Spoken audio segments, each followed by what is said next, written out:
திராவிட முன்னேற்ற கழகத்தில் அன்றாட சம்பவங்கள் தயவு செய்து பத்திரிகை ஊடகத்தில் போடுங்க. நாங்கள் பேசுகிறது கொஞ்சம் நேரம் போடுறீங்க, மறுபடியும் போடுறதில்ல, பேட்டி மட்டும் கேட்குறீங்க, உடனே ஃபோன் வந்து ஆஃப் பண்ணிக்கிறீங்க, அப்படியே அதை எடிட் பண்ணிட்டுருங்க. அதனால் உண்மை நிலவரத்தை மக்கள்கிட்ட நீங்கள் போய் வெளிப்படையே சொல்ல வேணும். நடுநிலையோட ஊடகம் பத்திரிகையும் செயல்பட வேண்டும் தான் எங்களுடைய கோரிக்கை. எங்களுக்கு ஆதரவாலாம் நீங்கள் செயல்படணும்னு கேட்கவே இல்லை. நாட்டில் நடைபெறுகின்ற நிகழ்வுகளை உண்மைத்தன்மையை மக்களுக்கு எடுத்து செல்லுங்கள். அதுதான் இன்றைக்கி தமிழகத்தில் சட்ட ஒழுங்கு எந்த அளவுக்கு சீர்கெட்டு என்பது உங்களுக்கு அத்தனை பேருக்கும் தெரியும்.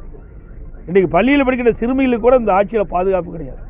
சிறுமி முதல் மூதாட்டி வரை இன்றைக்கி பாலியல் வன்கொடுமைக்கு ஆளாக்கப்படுகின்ற செய்தி தொலைக்காட்சியிலும் பத்திரிகையில் வருகின்ற வெட்கக்கேடான செய்தியை தினந்தோறும் நான் பார்த்துட்டு இருக்கிறோம்.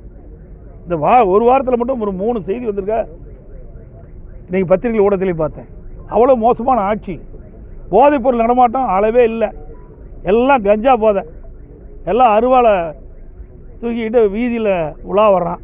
நேற்று முந்தைய நினைக்கிறேன் உங்கள் ஊடகத்தில் தான் பார்த்தேன். நீங்கள் காட்டின ஊடகத்தில் பார்த்தா சொல்கிறேன். அவ்வளோ மோசம். இன்றைக்கு குற்றச்செயல் ஈடுபடுகின்றவர்கள் காவல்துறைக்கு வந்து அச்சமே கிடையாது. சர்வசாதாரணமாக இன்றைக்கு இந்த கொலை சம்பவங்கள்லாம் நடந்துக்கிட்டு இருக்குது. இதெல்லாம் தடுத்து நிறுத்த திறமையற்ற அரசாங்கம் தான் இன்றைக்கு இருக்கிற அரசாங்கம்.